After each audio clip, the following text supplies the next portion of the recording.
Good morning students, how are you? అందరూ బాగున్నారా? Right. నిన్నటి వరకు మనం స్టాటిస్టిక్స్ మొత్తం 7 పార్ట్స్లో కంప్లీట్ చేయడం జరిగింది. ఈరోజు మనం న్యూ చాప్టర్ స్టార్ట్ చేసుకుందాం, సిమిలర్ ట్రయాంగిల్స్, స్వరూపత్రిభుజాలు. First of all what are similar figures? స్వరూప పటాలు అంటే ఏంటో చూద్దాం. ఇప్పుడు సపోజ్ ఒక ట్రీని మనము అద్దంలో చూసాం అనుకోండి. అద్దంలో చూసిన ట్రీ చిన్నగా కనిపిస్తుంది రియల్ ట్రీ కంటే. అలాగే ఏదైనా ఒక చాలా పెద్ద కొండని మనం ఒక అద్దంలో లేదంటే ఒక పెద్ద కొండకి ఫోటోగ్రాఫ్ తీసాం అనుకోండి, అది జస్ట్ పోస్ట్ కార్డ్ సైజులో మనకి పెద్ద కొండ యొక్క ఫోటోగ్రాఫ్ రావడం జరుగుతుంది. సో ఈ రెండు ఫిగర్స్ చూస్తే మనకు ఒకేలా ఉంటాయి. మన ఇమేజ్ని కూడా మనము చిన్న ఒక పోస్ట్ కార్డ్ సైజ్ ఫోటోలో మనం చూడగలుగుతున్నాం. సో మనం 6 అడుగులు 5 అడుగుల 6 అంగుళాలు ఇలాగ ఉన్నప్పటికీ కూడాను మనకి జస్ట్ 3 ఇంచు ఇంటూ 2 ఇంచు ఒక ఫోటోగ్రాఫ్లో మనం సేమ్ అదే ఫోటోని చూడడం జరుగుతుంది. అంటే ఇందులో ఉన్నది చిన్నదనమాట. బట్ ఈ రెండు సిమిలర్, ఒకేలా ఉంటాయి. మరి సిమిలారిటీ అంటే ఏంటి? మిగతా పటాలకి అంటే ఒక పాలిగన్స్కి కానీ లేదంటే ఇంకా అదర్ ఫిగర్స్లో సిమిలారిటీ ఏ విధంగా మనం చూస్తాం, ఏ విధంగా ఉంటే అవి సిమిలర్, ఏ విధంగా ఉంటే నాన్ సిమిలర్ అనేది చూద్దాం. మనకి already we know that 9th class వరకు మనం ఏం నేర్చుకున్నాం అంటే కాంగ్రుయెన్సీ ఆఫ్ ద 2 ఫిగర్స్. ఏవైనా 2 పటాలు సర్వసమానము అవ్వాలంటే ఒక పటం మీద మరో పటాన్ని ఉంచినప్పుడు అది సైడ్స్ అండ్ ఆకారము ఒకే పరిమాణము, same size and same shape ఉంటాయి అన్నమాట. అక్కడ ప్రతి వెట్సిస్ ఒక బహుభుజి తీసుకుంటే ప్రతి వెట్సిస్ కూడా ఇంకొక రెండో పటంలోని ఒక వెట్సిస్తో ఏకీభవించడం అనేది జరుగుతుంది. అంటే కోయిన్సిడెంట్ అవుతాయి అన్నమాట. సో అలా ఉన్న వాటిని మనం ఏమని చెప్పుకుంటాం? కాంగ్రుయెంట్ ఫిగర్స్, సర్వసమాన పటాలు అని చెప్పుకుంటాం. మరి ఇక్కడ సిమిలర్ పటాలకి మనం ఏ విధంగా చెప్పుకోవాలి? సపోజు మనం ఇక్కడ చూసుకుంటే ఒక చిన్న కారు ఉంది. ఈ కార్ని మనం ఎత్తుని అలాగే ఉంచి వెడల్పును పెంచాం అనుకోండి. ఎత్తుని అలా ఉంచి వెడల్పును పెంచినట్లయితే మనకేమైంది? ఆ కారు యొక్క షేప్ మారిపోయినట్టుగా ఉంది. అంటే ఒకే విధంగా మనం మార్చలేదు కాబట్టి ఈ రెండు సిమిలర్ కాదనమాట. అలా కాకుండా ఇదే కారుని మనము వెడల్పు అంతే ఉంచి దాన్ని ఎత్తును పెంచాం అనుకోండి. ఎత్తును పెంచినట్లయితే మనకి ఇవి ఏ విధంగా కనిపించాయి? వెడల్పు ఎత్తుగా ఉన్నట్టుగా, లావుగా ఉన్నట్టుగా కనిపించింది. సో ఈ రెండు కూడా సిమిలర్ కాదు. అంటే మనం సిమిలర్ అవ్వాలంటే ఏమవ్వాలి? ఒకే ఆకారము ఉండాలన్నమాట. ఇక్కడ ఎత్తుని నువ్వు ఫస్ట్ బొమ్మలో ఏం చేసుకున్నాం? వెడల్పుని పెంచాం. వెడల్పుని పెంచినప్పుడు అదే రీతిలో దాని ఎత్తుని కూడా పెంచాలన్నమాట. సో ఒక బొమ్మకి ఉన్న కొలతలన్నింటినీ కూడా ఒకే పరిమాణంలో పెంచడం కానీ తగ్గించడం కానీ చేసినట్లయితే అప్పుడు అవి సిమిలర్ ఫిగర్స్గా వస్తాయి. ఇప్పుడు సపోజ్ మనం ఇక్కడ ఒక ఫోటోగ్రాఫ్ చూద్దాం. ఈ ఫోటోగ్రాఫ్ని నేనేం చేశానంటే వెడల్పుని మాత్రమే పెంచాను. ఈ వెడల్పుని మాత్రమే పెంచితే ఏమైంది? ఈ ఫోటోగ్రాఫ్ ఏమో మనకి వేరే విధంగా కనిపించడం జరిగింది అనమాట. అదేవిధంగా అదే ఫోటోగ్రాఫ్ని ఎత్తుని మాత్రమే పెంచాం. ఎత్తుని మాత్రమే పెంచితే ఇది చూడండి ఎలా మారిపోయింది, నిలువుగా మారిపోయింది అనమాట. సో ఇలాగ ఉంటే మనకి అవి సిమిలర్ ఫిగర్స్ కాదు. మరి సిమిలర్ ఫిగర్ అంటే అవ్వాలంటే ఏం చేయాలి? 2 పొడవు వెడల్పుల్ని ఒకే నిష్పత్తిలో పెంచాలి. సరే, ఇప్పుడు మనం జనరల్గా కాకుండా పాలిగన్స్ గురించి మాట్లాడుకుందాం. పాలిగన్స్లో 2 పాలిగన్స్, మనం ఒక పాలిగన్ తీసుకున్నాం అనుకోండి. ఇది ఒక స్క్వేర్, ఇది ఒక క్వాడ్రిలేటరల్. ఏబిసిడి ఒక క్వాడ్రిలేటరల్. సో ఈ క్వాడ్రిలేటరల్లో ఈ రెండింటికి ఏమిటండి తేడా? ఇక్కడ 4 భుజాలు సమానంగా ఉన్నాయి, 4 కోణాలు కూడా సమానంగా ఉన్నాయి. ఈ పాలిగన్ వేరు, ఇది ఒక పాలిగన్ వేరు. ఈ క్వాడ్రిలేటరల్, ఇది క్వాడ్రిలేటరల్. బట్ దీనిని మనము రెగ్యులర్ అని చెప్పొచ్చు అనమాట. అన్ని సమానంగా ఉంటే దాన్ని రెగ్యులర్ పాలిగన్. ఎస్పెషల్లీ ఇది ఒక స్క్వేర్ కాబట్టి దీన్ని మనం రెగ్యులర్ పాలిగన్లో, అంటే రెగ్యులర్ క్వాడ్రిలేటరల్ అనాలి. దీన్ని మనం రెగ్యులర్ క్వాడ్రిలేటరల్. ఎందుకంటే ఇందులో ఎన్ని భుజాలు ఉన్నాయండి? మనకి 4 భుజాలు ఉన్నాయి. రెగ్యులర్ క్వాడ్రిలేటరల్ పేరే మనకి స్క్వేర్ అనమాట. ఓకే, అలాగే 5 భుజాలతో కూడుకున్నటువంటి ఒక పాలిగన్ని రెగ్యులర్ పాలిగన్ ఎప్పుడు అంటామంటే, రెగ్యులర్ పెంటగాన్ అని ఎప్పుడు అంటామంటే 5 భుజాలు సమానంగా ఉండాలి, 5 కోణాలు కూడా సమానంగా ఉండాలి. అలాగే ఒక పాలిగన్ లో అన్ని భుజాలు, అన్ని కోణాలు, అంతర్కోణాలు సమానంగా ఉంటే దాన్ని ఏమంటామంటే రెగ్యులర్ పాలిగన్ అని చెప్పి అంటాం అనమాట. సరే, మనకి రెగ్యులర్ పాలిగన్స్ లో సిమిలర్ గా ఉండే చూసుకుంటే, ఇప్పుడు ఇది ఒక త్రిభుజం అండి, ఇది ఒక సమబాహు త్రిభుజం అండి, ఇది కూడా మరొక సమబాహు త్రిభుజం. ఇప్పుడు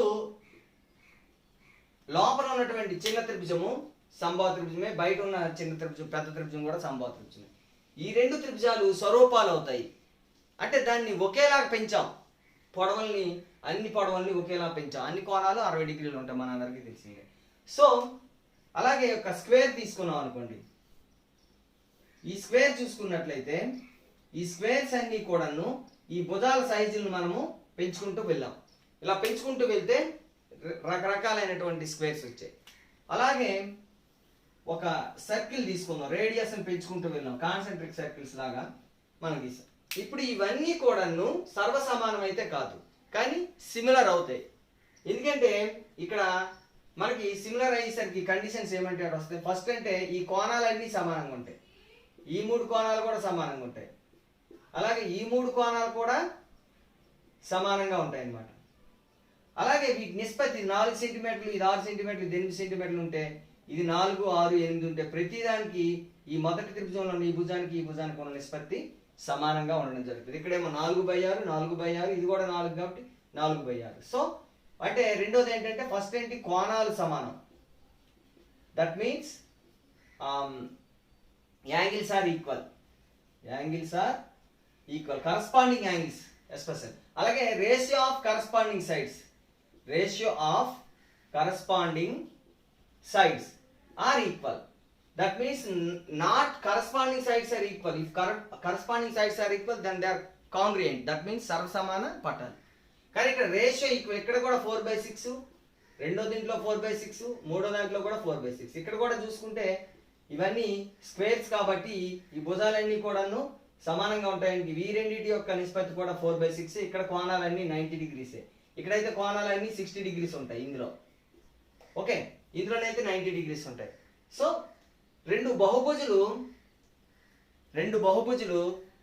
సిమిలర్ స్వరూపాలు అవ్వాలంటే ఫస్ట్ కండిషన్ ఏంటంటే కోణాలు, అనురూప కోణాలు సమానంగా ఉండాలి, corresponding angles are equal. And the second condition is ratio of the corresponding sides are equal, ratio of the corresponding sides are equal, then the two figures are similar. అలాగే మరి ఇది polygon కాదు, వీటికి కూడాను ఇవి సిమిలర్ ఫిగర్స్, షేప్ ఒకేలా కనిపిస్తున్నాయి కాబట్టి వీటిని మనము సిమిలర్ ఫిగర్స్ అని చెప్పుకుందాం. అయితే మనము ఈ పాఠంలో ఏంటంటే సిమిలర్ ఫిగర్స్లో ఎస్పెషల్గా మనం ట్రయాంగిల్స్ యొక్క ప్రాపర్టీస్ గురించి మనం నేర్చుకోవడం జరుగుతుంది. ట్రయాంగిల్లో సిమిలారిటీ ఏ విధంగా ఉంటుంది, రెండింటికి కూడా ఈ రెండు ప్రాపర్టీస్ ఉండాలా, లేదంటే ఇందులో ఒకటి ఉన్నా సరిపోతుందా, వీటిని మనం ఈరోజు చెక్ చేద్దామండి. So, if two polygons are with same side number of sides are said to be similar, the two polygons have to satisfy two conditions. First condition is all corresponding angles are equal. So, ఆ రెండు ఇటికి corresponding angles equal గా ఉండాలి, and all the corresponding sides are in the same ratio. Second condition ఏంటండి, corresponding sides same ratio లో ఉన్నాయి. ఇప్పుడు general గా ఇదేంటిది, మనకి 2 polygons కి మాత్రమే ఇది చెప్తామండి. మరి జనరల్ గా అంటే సేమ్ షేప్ ఉంటే చాలు అనమాట, సిమిలర్ షేప్ ఈక్వల్ గా ఉంటే సిమిలర్, సైజు మనకి మ్యాటర్ కాదు, నో మ్యాటర్ అనమాట ఇక్కడ. సరే, ఇప్పుడు any 2 line segments are line segments are similar. Any 2 line segments with any length అనమాట, 6 cm 10 cm అనుకుంటే these 2 are similar. Any 2 circles are similar, any 2 circles are similar. any 2 rectangles similar అవుతుందా లేదా చూద్దామండి.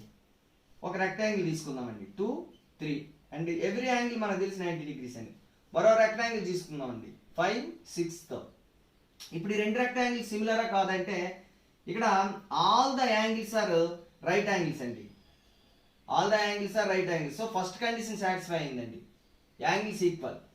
But second condition చూడండి, ratio 2/5, ఇదేమో 3/6, 2/5 corresponding ratio, ఇంకోటి ఏమో 3/6. ఈ రెండు ఈక్వల్ కాదు, ఇది 1/2, ఇది 2/5. సో ఈ రెండో సెకండ్ కండిషన్ ఏమో మనకి ఫెయిల్ అయిపోయిందండి. So any two rectangles are not similar. ఇంకా మనం బోర్డు తీసుకోవచ్చు, ఎనీ టూ పారలాగ్రామ్స్ సిమిలరా కాదా చూద్దాం. ఇవి ఆబ్వియస్లీ ఇక్కడ రెక్టాంగిల్కి అవ్వలేదు కాబట్టి దీనికి కూడా అవ్వదు. ఎందుకు అవ్వదంటే ఇది కూడా 2, 3తో తీసుకోవచ్చు, ఇదేమో 5, 6తో తీసుకోవచ్చు. 2/5, 3/6 నాట్ ఈక్వల్ కాబట్టి. So also angles also not equal. ఇక్కడ రెక్టాంగిల్కి ఇక్కడ 100 ఉంటే ఇక్కడ 110 ఉండొచ్చండి. ఎనీ యాంగిల్ మారచ్చు, ఆపోజిట్ యాంగిల్స్ ఈక్వల్ గా ఉంటాయి తప్పితే యాంగిల్స్ కూడా మారిపోవచ్చు. సో రెండు కండిషన్స్ ఫెయిల్ అయిపోద్ది అనమాట. First condition fail, second condition fail. So ఈ విధంగా మనం ఏవైనా రెండు పటాలు ఇస్తే అవి సిమిలరా కాదా చెక్ చేయమంటే మనం ఏం చేయాలి, ఫస్ట్ కండిషన్ అయినటువంటి ఆల్ యాంగిల్స్ ఈక్వల్ గా ఉన్నాయో లేదా చెక్ చేసుకోవాలి. అండ్ ద సెకండ్ కండిషన్ ఏంటి, కరస్పాండింగ్ సైడ్స్ రేషియో ఈక్వల్ గా ఉందా లేదా చెక్ చేసుకోవాలి. ఓకే, ఇక్కడ మనకి పేజ్ నెంబర్ 193లో థింగ్ డిస్కస్ అనే క్వశ్చన్ ఇవ్వడం జరిగింది. Can you say that square and rhombus are similar? If not, discuss the conditions, that two conditions that are, first condition is corresponding angles are equal and the second condition is ratio of the corresponding sides are equal గా ఉండాలి. ఈ రెండు conditions ఏది satisfy అవుతుంది తీసుకుందాం. ఒక square తీసుకుందామండి, a square with side 5 cm తీసుకుందాం. Okay, each side is 5 centimeters, right, and each angle is 90 degrees. Take a rhombus of side 6 cm. Okay, మనం ఇట్లా తీసుకున్నామండి. ఎస్, ఇప్పుడు ఇది ఈచ్ యాంగిల్ 90 degrees, ఇది 100 degrees ఉంది అనుకుందాం, ఇది కూడా 100 అవుతుంది. 100 200 పోతే ఇంక 160 ఉంటుంది. ఇది 80, ఇది 80. మనందరికీ తెలిసింది ఆపోజిట్ యాంగిల్స్ ఈక్వల్ గా ఉంటాయి కాబట్టి rhombus all angles not equal గా ఉంటాయి. సో ఫస్ట్ కండిషన్ ఏంటండి, ఆల్ యాంగిల్స్ ఆర్ ఈక్వల్ గా ఉండాలి, కరస్పాండింగ్ యాంగిల్స్. ఇప్పుడు ఏబిసిడి అనే ఒక రెక్టాంగిల్ కి PQRS అని తీసుకుంటే angle A 90 degrees, angle P ఏమో 80 degrees. So 90 degrees not equal to 80 degrees కాబట్టి ఫస్ట్ కండిషన్ ఫెయిల్ అండి. అండ్ ద సెకండ్ కండిషన్ చూడండి, ఏబి బై పిక్యూ తీసుకుంటే 5/6, అలాగే బీసీ బై క్యూఆర్ తీసుకుంటే ఇది కూడా 5/6. సెకండ్ కండిషన్ ఇలా 4 రేషియోలు కూడా 5/6 రావడం జరుగుతుంది కాబట్టి సెకండ్ కండిషన్ ట్రూ అయిందండి. So which condition here fails అంటే ఫస్ట్ కండిషన్ ఫెయిల్ అయింది, all the angles are not equal. So ఈ విధంగా మనం ఏవైనా రెండు ఫిగర్స్ తీసుకుంటే అందులో మనకి ప్రూవ్ చేయవలసిన ఫస్ట్ ఏంటంటే ఆల్ యాంగిల్స్ ఈక్వల్ గా ఉండాలి, కరస్పాండింగ్ యాంగిల్. సెకండ్ కండిషన్ ఏంటి, కరస్పాండింగ్ సైడ్స్ రేషియో ఈక్వల్ గా ఉండాలి. సో ఏ కండిషన్ ఫెయిల్ అవుతుందో మనం జాగ్రత్తగా చెక్ చేసుకున్నట్లయితే అది సిమిలర్ కాదో మనకి తెలిసిపోతుందండి. ఒకసారి పేజ్ నెంబర్ 194లో ఉన్నటువంటి ఈ డూ దిస్ ఒకసారి చూద్దామండి. First one, fill the blanks with similar or not similar అని చెప్పాడు. ఆల్ స్క్వేర్స్ ఆర్, అన్ని స్క్వేర్స్ ఏమవుతాయండి, సిమిలర్ నాట్ సిమిలర్ అని అడుగుతారు. All the squares are similar మనం చెప్పుకున్నాం, ఎందుకంటే ఆల్ యాంగిల్స్ ఈక్వల్ గా ఉంటాయి. ఫస్ట్ కండిషన్ ఓకే అయిపోతుంది. ఆల్ సైడ్స్ సేమ్ రేషియోలు ఉంటాయి. సపోజ్ మనం ఇక్కడ ఒక ఎగ్జాంపుల్ తీసుకుంటే 4 centimeters తో మనం ఒక స్క్వేర్ తీసుకున్నట్లయితే అండ్ 6 centimeters తో మరొక స్క్వేర్ తీసుకుంటే ఆల్ యాంగిల్స్ 90 degrees ఉంటాయి. So first condition satisfied.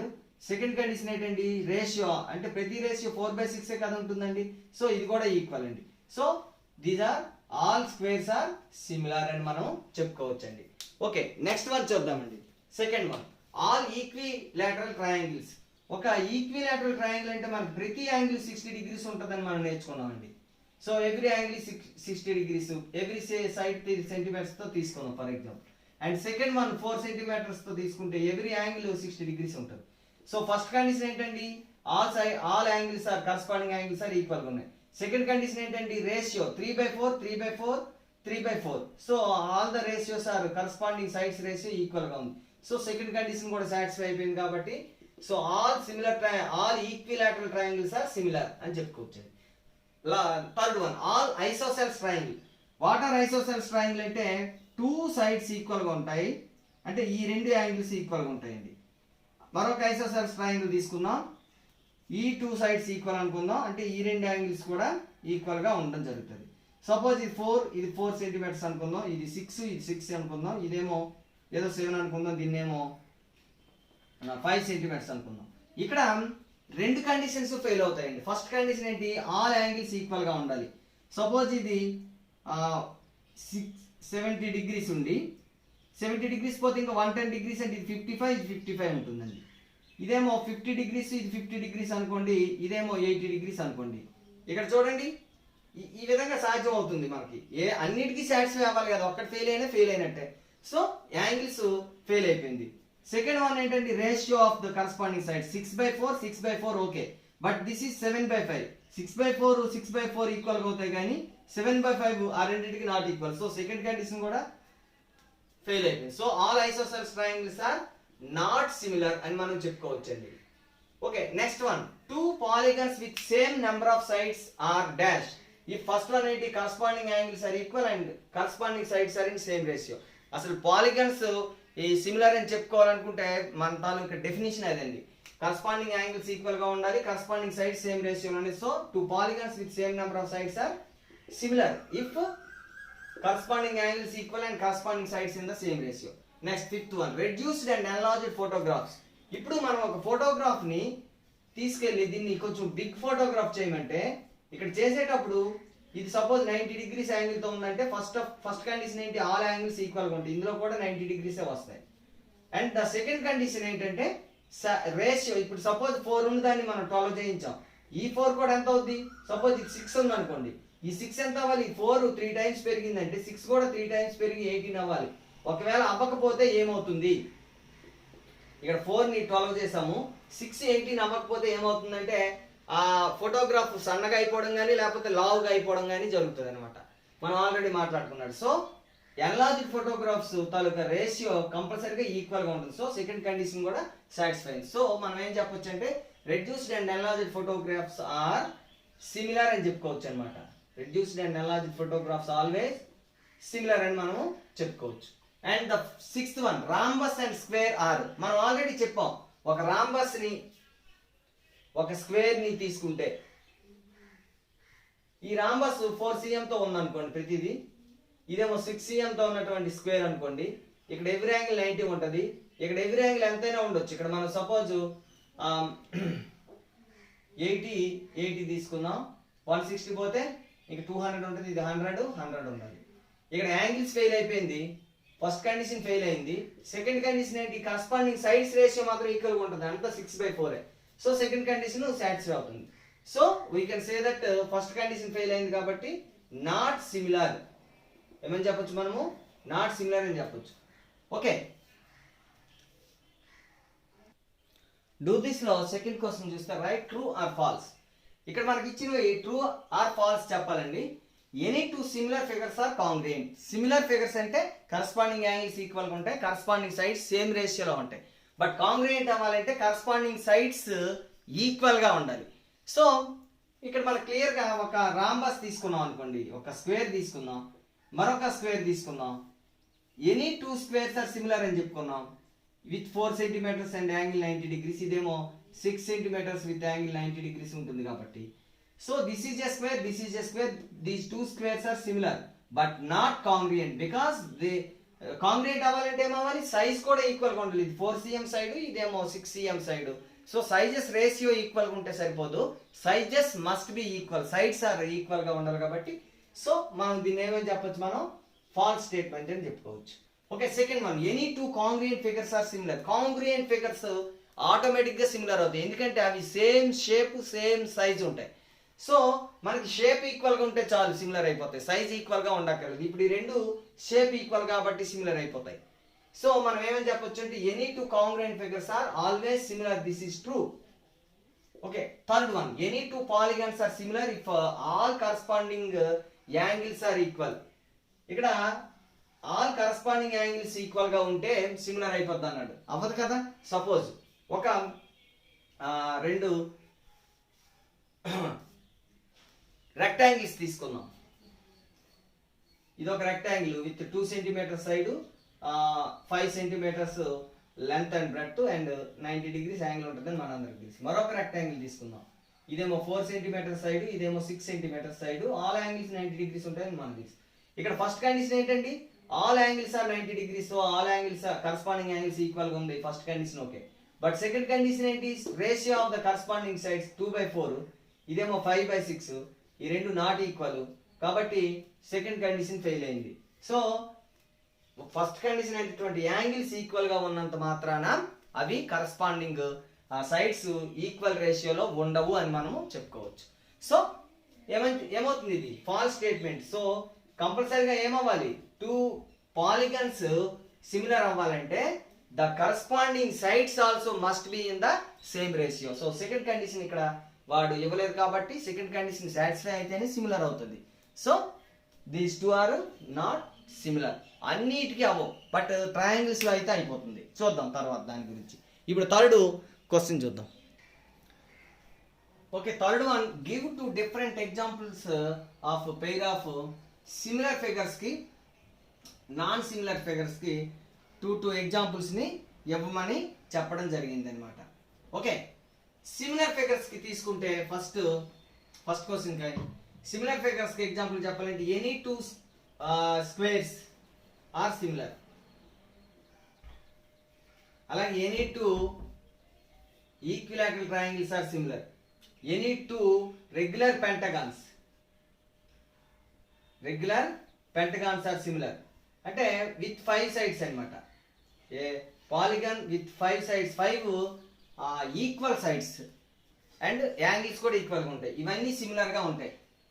అలాగే ఎనీ రాంబస్లు సిమిలర్ గా ఉంటాయా లేదా చూద్దాం. 2 రాంబస్లు తీసుకుందాం same.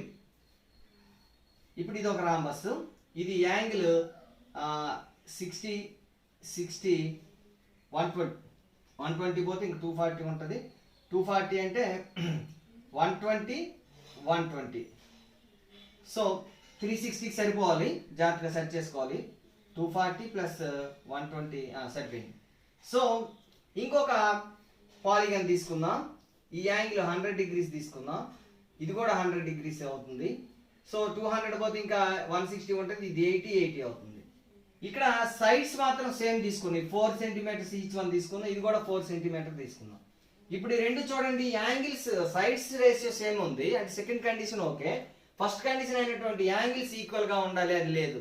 So any two rhombus are not similar అని మనం చెప్పుకోవచ్చు. అన్నిటికీ అయితేనే any two rhombuses are similar అని చెప్పుకోవాలండి. సో ఒక్కదానికి ఫెయిల్ అయినా కూడా ఫెయిల్ అయినట్టుగా లెక్క. అలాగే any two isosceles triangles not similar. Okay, any two isosceles triangles మనం ఇప్పుడే చెప్పుకున్నాం. 2 ఐసోసెల్స్ ట్రయాంగిల్స్ ఈ రెండు ఈక్వల్ ఉండి మనకి యాంగిల్స్ మారిపోవచ్చు. ఇది 5 ఇది 5, ఇది 6 ఇది 6 ఉండి, ఇదేదో 7 ఉండి, ఇదేదో 9 ఉంది అనుకోండి. 5/6 not equal to 5/6 but not equal to 7/9. So ఇక్కడ కూడా ఏ కండిషన్ సాటిస్ఫై అయిపోద్ది, సెకండ్ కండిషన్ అయినటువంటి కరస్పాండింగ్ సైడ్స్ రేషియో సైడ్స్ తప్పు అయిపోతుంది. And first condition also wrong అవుతుంది. ఇది సపోజ్ యాంగిల్స్ మార్చి తీసుకోవచ్చు. ఇది 50-50 ఉంటే ఇది 55-55 తీసుకుంటే అప్పుడు ఈ యాంగిల్స్ మారిపోతాయి.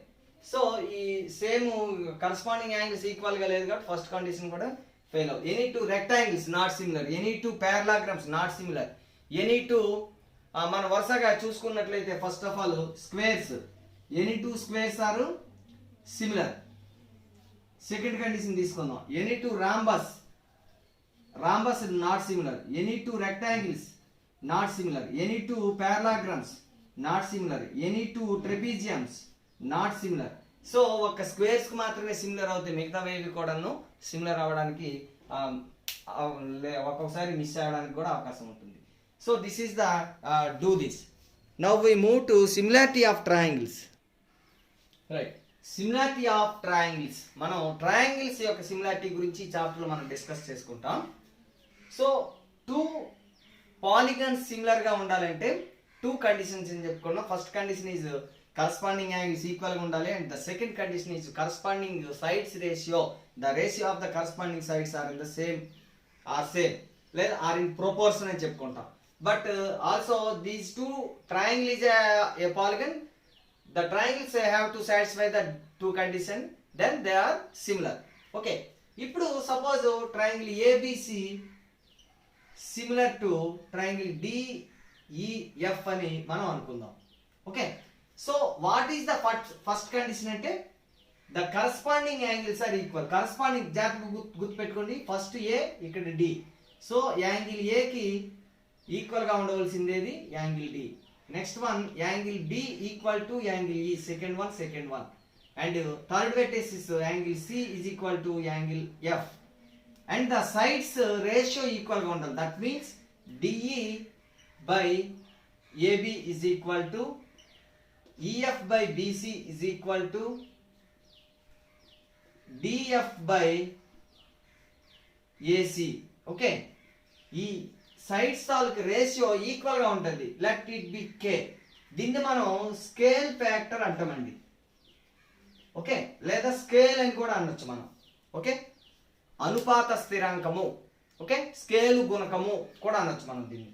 స్కేలు గుణకము అంటారన్నమాట తెలుగులో. రైట్, వాట్ ఈ స్కేల్ ఫ్యాక్టర్ అంటే the ratio of the corresponding sides is the scale factor. Okay, what ఈ స్కేల్ ఫ్యాక్టర్ అంటే the ratio of the corresponding sides. Usually it is denoted by k. If k is greater than 1, then what? ఏమో చెప్పండి. k greater than 1 కంటే పెద్ద ఉన్నదంటే దాని అర్థం ఏంటి? లవం ఎక్కువ హారం తక్కువ అంటే డిఈ పెద్దది, ఏబి ఏమో చిన్నది. సో ఎన్లార్జ్డ్ ఫిగర్ వస్తుంది. ఏమొస్తుందండి? ఎన్లార్జ్డ్ ఫిగర్స్ వస్తాయి అన్నమాట. If k less than 1, that means k 1 కంటే తక్కువ ఎప్పుడు అవుతుందండి? లవం తక్కువ హారం ఎక్కువ అంటే ఇది తక్కువ ఇది ఎక్కువ అంటే డిమినిష్డ్ అన్నమాట. So diminished that means reduced figure అంటే తగ్గించబడిన పటాలు వస్తాయి అన్నమాట. Okay, if k is equal to 1, that means DE is equal to AB, EF is equal to BC, DF is equal to AC. That means the corresponding sides are equal and the corresponding angles are equal and same size same shape అన్నమాట. So కాంగ్రుయెంట్ figures వస్తాయి, సర్వ సమాన పటాలు వస్తాయి అన్నమాట. So మనము కాంగ్రుయెంట్ figures వస్తాయి ఇప్పుడు if k is equal to 1. So the scale factor decides the enlarged or diminished or reduced or congruent figures అని మనకి స్కేల్ ఫ్యాక్టర్ డిసైడ్ చేస్తుంది. So here is scale factor is very very important. The scale factor is the ratio of the corresponding sides. If k greater than 1, then we get the enlarged figure. If k less than 1, then we get the diminished or reduced figure. If k is equal to 1, these two are congruent. Congruent means సర్వ సమాన పటాలు రావడం అనేది మనకి జరుగుతుంది అనమాట. Okay, ఇప్పుడు మనం ఒక మంచి థీరంని నేర్చుకోవడానికి ప్రయత్నం చేద్దాం. ఓకే, ఇప్పుడు ఆ థీరంని నేర్చుకోపోయే ముందు మనం ఒక చిన్న యాక్టివిటీ చేద్దామండి. ఏంటంటే మీ దగ్గర ఉన్నటువంటి ఒక రూల్ బుక్లో ఒక రూల్ పేపర్ని తీసుకుంటారండి. ఓకే, రూల్ బుక్లో లైన్స్ అన్ని కూడా ఏంటండి ప్యారలల్గా ఉంటాయి, మన అందరికీ తెలిసిందే. All the lines in the rule book or parallel. Okay, ఏం చేద్దామంటే ఒక లైన్ మీద ఎక్కడైనా మనం పాయింట్ ఏ వెట్సిస్ని ఒక 4-5 లైన్ తర్వాత బి అండ్ సిలు ఒకే లైన్ మీద తీసుకుందామండి. ఏబిసి అనేది ఒక ట్రయాంగిల్ మనకు తెలుసు. ఇప్పుడు ABC is a triangle, right. ఇప్పుడు ఈ ఏబిసి ట్రయాంగిల్ మిగతా రూల్స్ ని ఏదో ఒక దగ్గర టచ్ చేస్తుంది కానీ మనకు నచ్చిన దగ్గర డి అండ్ ఈ కూడా తీసుకుందామండి. ఇప్పుడు మనం ఏం చేద్దామంటే మనకేం తెలుసు, డిఈ ప్యారలల్ టు బీసీ అని మనకు తెలుసు. ఎందుకంటే DE is a 1 rule and BC is on 1 rule. So these two are parallel అని మనకు తెలుసు. డిఈ ప్యారలల్ టు బీసీ అని మనకు ఎందుకు తెలుసు అంటే these are the rules that are always parallel. మనకు నచ్చినట్టు తీసుకోండి, ఇక్కడ తీసుకున్నా కూడా డిఈ ప్యారలల్ టు బీసీ రావడం అనేది జరుగుతుంది. ఇప్పుడు మనం ఒక స్కేల్ తీసుకొని ఏడి పొడవుని డిబి పొడవుని మెజర్ చేద్దాం, అలాగే ఏఈ పొడవుని ఈసీ పొడవుని మెజర్ చేద్దాం.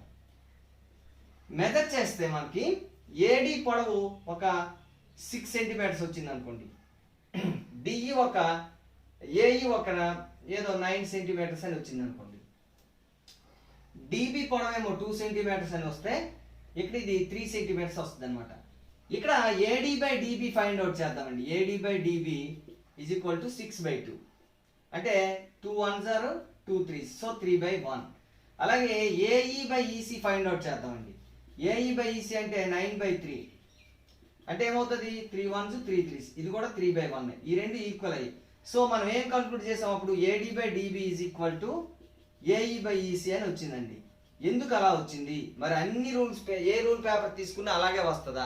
మీరు కూడా ఏం చేయాలంటే ఒక రూల్ పేపర్ తీసుకొని ఇప్పుడు నేను చెప్పినట్లు ఏడి పొడవుని డిబి పొడవుని ఏఈ పొడవుని ఈసీ పొడవుని కొలిచి ఆ రెండింటికి రేషియో చెక్ చేయండి. ఈక్వల్గా వచ్చాయా లేదంటే ఖచ్చితంగా ఈక్వల్గా వస్తాయి. That is the basic proportionality theorem. What is basic proportionality theorem అంటే if in a triangle ABC if draw a line parallel to BC, it intersects the other two sides at D and E, then they divide that the line divides the two sides in the same ratio. That means AD by DB is equal to AE by EC. This is the basic proportionality theorem. ఇది ఒక activity అండి. మనం ఇప్పుడు దీని యొక్క proof ని చూద్దాం. Okay right. The basic proportionality theorem, basic proportionality theorem, very very important theorem. It is also known as Thales theorem.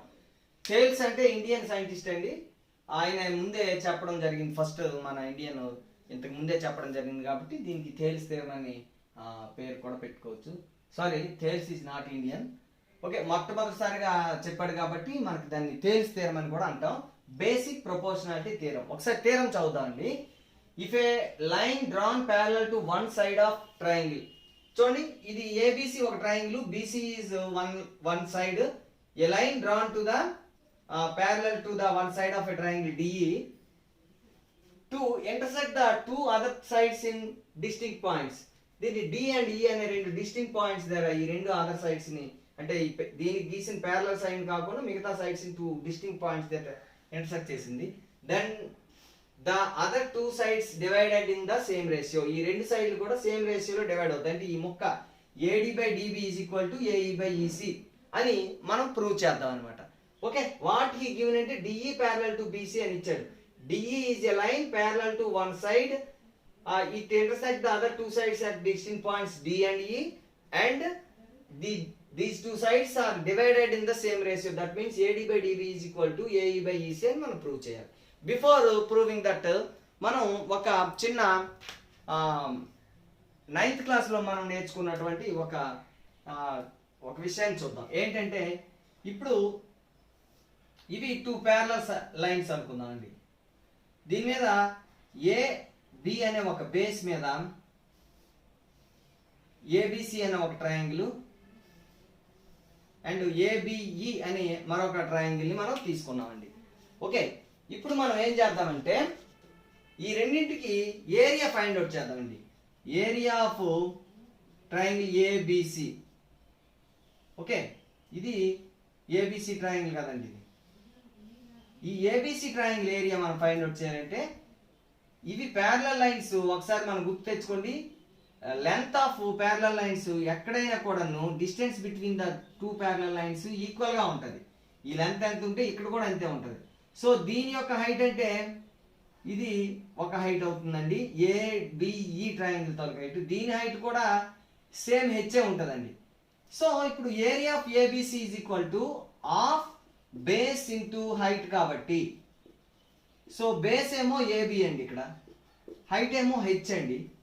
So half AB into H. అలాగే ఏరియా ఆఫ్ ట్రయాంగిల్ ABE తీసుకున్నట్లయితే దీనికి కూడా హాఫ్ బేస్ ఇంటూ హైట్ మనం చేస్తే half base ఏమో AB అవుతుందండి, height ఇక్కడ కూడా హెచ్ అవుతుందండి. ఎందుకంటే అవి సేమ్ ప్యారలల్ లైన్స్ మధ్యలో ఉన్నాయి కాబట్టి వెర్టిసిస్ నుంచి బేస్ కున్న హైట్ ఇక్కడైనా ఒకటే ఇక్కడైనా ఒకటే కాబట్టి సో ఈ రెండు ఈక్వల్. సో మనం ఏం కన్క్లూడ్ చేయొచ్చు అంటే the area of two triangles on the same base and between same parallel lines are equal. ఒకే భూమి ఒకే సమాంతర రేఖల మధ్య ఉన్నటువంటి త్రిభుజాల యొక్క వైశాల్యాలు సమానమని చెప్పొచ్చండి. దీన్ని మనం అక్కడ యూజ్ చేస్తాం కాబట్టి మనం దాన్ని ఇక్కడ చెప్పుకోవడం జరిగింది. ఇప్పుడు దీన్ని ప్రూవ్ చేయడం కోసం మనం చిన్న కన్స్ట్రక్షన్ టైప్లో చేద్దామండి. బిని ఈని జాయిన్ చేద్దాం అండ్ డిని సిని కూడా జాయిన్ చేద్దాం. అలాగే డి నుంచి దీనికి ఒక పెర్పెండిక్యులర్ లైన్ గీద్దామండి. డి నుండి ఏఈకి ఒక పెర్పెండిక్యులర్ లైన్ గీద్దాం. అంటే హైట్ అవుతుంది కదండి, అప్పుడు ఏడిఈ ట్రయాంగిల్ తాలూకు హైట్ అవుతుందండి. సో ఒక పెర్పెండిక్యులర్ లైన్ డిఎం అందాం. అలాగే ఈ నుంచి కూడా ఒక హైట్ గీద్దాం మనం. ఇది ఈఎన్ అందాం అండి. Okay, these are heights of the height of ADE from E to AD and this is the D to AE. Okay, మనం ఇప్పుడు ఏం చేయాలంటే దీని యొక్క triangle solve area of triangle ADE చూద్దామండి. ఏరియా ఆఫ్ ట్రయాంగిల్ ADE మనకి half base into height అని మనకు తెలుసు కదండి అందరికి. So half into ADE triangle AD base గా తీసుకుందాం. హాఫ్ ఏడి ఇంటూ హైట్ ఏమో EN, half AD into EN అండి. అలాగే ఈ ట్రయాంగిల్ తాలూకు బిడిఈ ట్రయాంగిల్ చూద్దామండి. Area of triangle BDE. ఈ బిడిఈ ట్రయాంగిల్ ఒకసారి చూస్తే డిఈ బేస్ మీద ఉన్నటువంటి ట్రయాంగిల్ అండి ఇది. ఇక్కడేమో దీని బేస్ గా దీన్ని తీసుకుందాం బిడిని. So half base into height కాబట్టి ఈ ఫార్ములా ప్రకారం మనం ఏదైతే బేస్ తీసుకుంటామో బీడీ బేస్ గా తీసుకుంటే దానిపైకి హైట్ ఏమవుతుందండి ఈ నుంచి గీసిన పెర్పెండిక్యులర్. ఈ బీడీకి పెర్పెండిక్యులర్ ఏమవుతుంది ఈఎన్ అవుతుంది. So that is EN, half BD into EN. ఓకేనండి. అలాగే ఇప్పుడు area of triangle ADE by area of triangle BDE చూసుకున్నట్లయితే ఒకసారి చూడండి. ఏడి మీద ఉన్నటువంటి ఏడిఈ, బిడి మీద ఉన్నటువంటి బిడిఈ ట్రయాంగిల్స్ తీసుకున్నాను. ఏమేమి తీసుకున్నాను అది కూడా important. Half AD into EN by half BD into EN. Okay, ఈ EN EN half half cancel అయిపోతే ఏడి బై బిడి అని వచ్చిందండి మనకి. ఇది ఒక సైడ్ ప్రూవ్ చేయడం జరిగింది. ఇప్పుడు మనం ఈ ఏఈడి ట్రయాంగిల్ తీసుకుందాం. అలాగే డిఈసి, అది ఈసి బేస్ మీద ఉన్నటువంటి ట్రయాంగిల్ డిఈసి, ఏఈ బేస్ మీద ఉన్నటువంటి ట్రయాంగిల్ ఏఈడి. ఏఈడి ఏడిఈ ఒకే సిమిలర్ సేమ్ ట్రయాంగిల్స్ మనకు అందరికీ తెలుసు. సో సెకండ్ పార్ట్ లో ఏం చేద్దామంటే ఏరియా ఆఫ్ ట్రయాంగిల్ ఏఈడి. ఇక్కడ బేస్, ఇక్కడ మనం బేస్ జాగ్రత్తగా గుర్తుపెట్టుకోండి. ఇక్కడ బేస్ ఏఈగా తీసుకుంటాం, అవతల వైపు అనమాట. ఇది ఏఈ బేస్ అనమాట. So this is equal to half base into height కదండి. సో హాఫ్ బేస్ అంటే ఎంతండి హాఫ్ ఏఈ ఇంటూ హైట్ ఎంతండి ఏఈ మీద హైట్ డిఎం అవుతుందండి, గుర్తుపెట్టుకోండి జాగ్రత్తగా. ఏఈ యొక్క హైట్ ఈ ఆపోజిట్ వెర్టిసిస్ నుంచి బేస్ గీసినటువంటి పెర్పెండిక్యులర్ లెంత్ నే హైట్ ఆఫ్ ద ట్రయాంగిల్ అని చెప్పేసి అంటారు అనమాట. అలాగే ఏరియా ఆఫ్, ఇప్పుడు ఏ ట్రయాంగిల్ తీసుకోవాలండి? Area of triangle ECD. ఈ ఈసిడి ట్రయాంగిల్ అంటే హాఫ్ బేస్ ఇంటూ హైట్ అని మన అందరికీ తెలుసు. This is equal to half into base ఏమండి ఈసి. ఇప్పుడు ఈ సిఈ ట్రయాంగిల్ కి థర్డ్ వెర్టెక్స్ డి నుండి ఈసి గీసిన పెర్పెండిక్యులర్ ఏమవుతుంది? ఇదే కదా అవుతుంది, డిఎంఏ కదా. So this is into DM. So area of triangle AED by area of triangle AED by area of triangle ECD is equal to half AE into DM by half CE into DM. CE into DM. ఈ రెండు DM హాఫ్లు cancel అయిపోతే AE by CE అని వచ్చిందండి మనకి. Right, దీన్ని ఒకటిగా తీసుకుందాం, దీన్నేమో రెండు అని తీసుకుందాం. ఇప్పుడు జాగ్రత్తగా చూడండి. మనకి first one ADE by BDE, ఇక్కడ AED by ECD. ADE AED ఒకటే, అంటే న్యూమరేటర్స్ ఈక్వల్. అలాగే area of triangle BDE is equal to area of triangle ECD అవుతుందండి. చూడండి, డిఈ అనే బేస్ మీద ఉన్నటువంటి ఈ డిఈ అనే base and parallel line BC, ఈ రెండు ప్యారలల్ అని మనకు తెలుసు. ఇప్పుడు ఇక్కడ ఉన్నటువంటి ఈ DBE triangle and DEC triangle, ఈ రెండు కూడా on the same base and between same parallel lines, therefore their areas are equal. So మనం ఇక్కడ ఏమేం చెప్పొచ్చు? Area of since area of triangle DBE is equal to area of triangle DEC అవుతుందని చెప్పొచ్చు మనం. ఎందుకు అంటే since on the same base and same parallel lines మీద ఉన్నటువంటి triangles. The area of the triangles on the same base and same parallel lines are equal. Therefore మనం ఇక్కడ ఏమని తీసుకోవచ్చు, area of triangle BDE is equal to area of triangle BDE is equal to area of triangle DEC. Therefore మనం by 1 and 2 ఇక్కడ ఒకటిలోని ADE by BDE, ఇది కూడా ADE by BDE అవుతుంది. అంటే numerator denominator areas equal. Therefore AD by DB is equal to AE by EC. Prove అయిపోయింది కదండి. AD by DB is equal to AE by EC.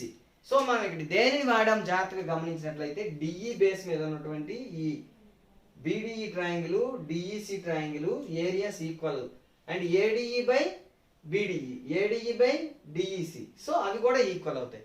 అది ఎంత వచ్చింది, AD by DB వచ్చింది. రెండోది ఎంత వచ్చింది, AE by EC వచ్చింది. సో ఆ రెండు కూడా ఈక్వల్ అవుతాయి. So our proof is over. Hence proved AD by DB is equal to AE by EC. This is the basic proportionality theorem. Okay students, basic proportionality theorem మనం prove చేసుకున్నాం. ఇప్పుడు ఒక చిన్న యాక్టివిటీ చూద్దాం. దీన్ని మీరు అబ్జర్వ్ చేయండి. ఇది it leads to converse of the basic proportionality theorem. విపర్యానికి దారితీస్తుంది. ఒక XAY అని ఒక ఎక్యూట్ యాంగిల్ తీసుకున్నామండి. మనం తీసుకొని ఏం చేసామంటే మనం దీనిపైన ఒక సేమ్ లెంత్ తో B1 ఇక్కడ నుంచి B2 సేమ్ ఆర్క్ లెంత్ అన్నమాట B3 ఇట్లా తీసుకున్నాం. ఇక్కడ నుంచి కూడా మనం మార్చుకున్నాం length A1 A2 and this is A3. A1 A2 A3 అని తీసుకున్నామండి. ఇప్పుడు మనకి ఈ A1 B1 ని జాయిన్ చేద్దాం, A3 B3 ని కూడా జాయిన్ చేద్దాం. మీరు ఇక్కడ జాగ్రత్తగా గమనించండి. A B1 is equal to B1 B2 is equal to B2 B3. ఈ లెంత్ లైన్ ఈక్వల్ అండి. అలాగే A1 is equal to A1 A2 is equal to A2 A3. ఈ లెంత్ కూడా ఈక్వల్ అండి. Let it be K1 K2 అనుకుందాం. Right. ఇప్పుడు AB1 by B1 B3 ఎంత అవుతుంది? AB1 అంటే ఒక K1, B1 B3 అంటే 2 K1, అంటే K1 by 2 K1 అంటే 1 by 2 అవుతుంది. అలాగే A1 బై A1 A3 ఎంత అవుతుందండి? A1 బై A1 A3 ఎంత అవుతుందండి? A1 అంటే ఒక K1 K2, ఇది 2 K2లు. సో ఇది కూడా 1 by 2 అవుతుంది. సో మనం ఏం కంక్లూడ్ చేసాము? AB1 by B1 B2 is equal to A1 by A1 A3. అంటే ఈ లెంత్ బై ఈ లెంత్ ఈజ్ ఈక్వల్ టు ఈ లెంత్ బై ఈ లెంత్ రేషియో ఈక్వల్ గా ఉందని వచ్చింది. మరి రేషియో ఈక్వల్ గా ఉంది. ఇప్పుడు మనం ఒక యాంగిలర్ మెజర్మెంట్ తీసుకుందాం. కోణం తీసుకొని ఇక్కడ యాంగిల్ ఫైండ్ అవుట్ చేస్తే ఇక్కడ యాంగిల్ ఎంత వస్తే ఇక్కడ యాంగిల్ కూడా అంతే వస్తుంది. సో ఈ రెండు కరస్పాండింగ్ యాంగిల్స్ ఈక్వల్ గా కాబట్టి ఈ రెండు సైడ్స్ ఏమని చెప్పొచ్చు మనం? ప్యారలల్ అని చెప్పొచ్చు. సో therefore and మనం ఇంకేం అబ్జర్వ్ చేసాం? B1 A1 parallel to B3 A3 అని మనం చెప్పేయచ్చు అన్నమాట. సో ఇక్కడ మనం ఏం చెప్పాము? రేషియో ఈక్వల్ గా ఉంటే AB1 by B1 B3 A1 by A1 A3 ratio గాని ఈక్వల్ గా ఉంటే ఈ రెండు లైన్స్ ప్యారలల్ గా వచ్చేసాయి. So this is the converse of the basic proportionality theorem. What it said అంటే ఒక ట్రయాంగిల్ తీసుకొని ABC అనే ఒక ట్రయాంగిల్ తీసుకొని ఈ ట్రయాంగిల్ లో ఒక లైన్ నువ్వు డ్రా చేసావు. ఈ లైన్ లో ఏంటంటే AD by DB is equal to AD by DB is equal to AE by EC అయ్యేటట్టుగా డ్రా చేస్తాం. అంటే ఏడీకి డిబికి ఎంత రేషియో ఉంటే ఏఈకి ఈసీకి అంతే రేషియో ఉన్న డ్రా చేసినట్లయితే then DE parallel to BC అవుతుంది. ఏమవుతుంది? DE parallel to BC. అంటే రేషియో కానీ ఈక్వల్గా ఉంటే then the these two are parallel అని చెప్తుంది. This is the converse of the basic proportionality theorem. ఒకసారి థియరం ప్రూవ్ చేద్దాం మనం. ఇప్పుడు మనం చేసింది ప్రాక్టికల్ ప్రూఫ్, ఇది ఇప్పుడు మనం థియరిటికల్ ప్రూఫ్ చేయబోతున్నాం. Right, this is the theorem 8.2 converse of BPT. Converse of BPT basic proportionality theorem అని మనం దీన్ని చెప్పుకోవచ్చు. What is the converse of BPT అంటే if a line divides two sides of a triangle in the same ratio.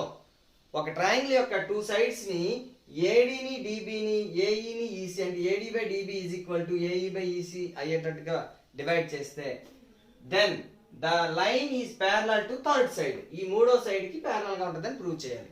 Okay, ఇందులో మనం given ఒకసారి చూసుకున్నట్లయితే what is given? Given ఏంటంటే అండ్ టు ప్రూవ్, ఏం ప్రూవ్ చేయాలి ఒకసారి మనం చూద్దాం. ఇందులో వాట్ ఈస్ గివెన్ అంటే AD by DB is equal to AE by EC is given. We have to prove DE parallel to BC. Okay, to prove this మనం ఏం చేద్దామంటే let DE is not parallel to BC. Let DE not parallel to BC అనుకుందాం, not parallel అనుకుందాం. Then ఏమవుతుంది? there is a point E dash that DE dash is parallel to BC. Then there is another point E dash that DE dash parallel to BC అవుతుంది. Okay, అంతే కదండి. ఒక line కి ఒక point గుండా మనం కంపల్సరీగా ఒక ప్యారలల్ లైన్ గీయగలం. ఇప్పుడు DE కాదనుకుంటే మరొక ప్యారలల్ లైన్ ఉంటుంది DE dash. Let it be DE dash. This is the point E dash. Okay, as DE dash parallel to BC by basic proportionality theorem. What basic proportionality theorem says? If DE dash parallel to BC, then AD by DB is equal to AE dash by E dash C. But here is given that AD by DB is equal to AE by EC. అది మీరు గుర్తుపెట్టుకోండి. Okay, ఇప్పుడు మనం ఏం చేద్దామంటే 1 ని both side add చేద్దాం. Okay, దాన్ని ఏమవుతుంది? AD by DB is equal to AE by EC. ఇక్కడ AD by DB is equal to AE dash by E dash C. Then AE by EC is equal to by 1 and 2 AE dash by E dash C. Add 1 on both side. రెండు వైపులా 1 add చేద్దామండి. 1 add చేస్తే ఏమవుతుంది? AE by EC plus 1 is equal to AE dash by E dash C plus 1. దీని నుంచి మనం AE 1 add చేస్తే ఏమవుతుంది? AE plus EC by EC is equal to AE dash plus E dash C by E dash C. So దీని నుంచి మనకి AE plus EC అంటే ఎంతండి? AE plus EC is equal to AC by EC is equal to AE dash plus E dash C, అది కూడా AC అండి. AC by E dash C. ఇక్కడ AC equal కాబట్టి ఈ రెండు ఈక్వల్ అవ్వాలంటే EC is equal to E dash C. చూడండి, EC అన్న E dash C అన్న ఒకటేనంట. అంటే then E and E dash are coincide. Why they coincide అంటే ఆ రెండు ఈక్వల్ కదా. EC is equal to E dash C అయిందంటే E and E dash are coincident points. So E dash అని వేరే point మనం తీసుకున్నట్లయితే అది ఏది పాయింట్ అని వచ్చింది? ఈ పాయింట్ అనే వచ్చింది. సో నువ్వు ఏ లైన్ తీసుకున్నా అది మళ్ళీ DE అయిపోతుంది కాబట్టి DE is parallel to, therefore DE parallel to BC. Okay, this is the converse of the basic proportionality theorem. దీనిపైన కొన్ని ఎక్సర్సైజెస్ ఉన్నాయి, మనం నెక్స్ట్ క్లాస్లో నేర్చుకుందాం. Try this and the next exercise. Okay, అర్థమైంది అనుకుంటాను అందరికీ. ఏమైనా అర్థం కాకపోతే మరొకసారి చూడండి. లేదంటే కామెంట్స్లో కామెంట్ చేయండి. Thank you for listening all the students. Thank you.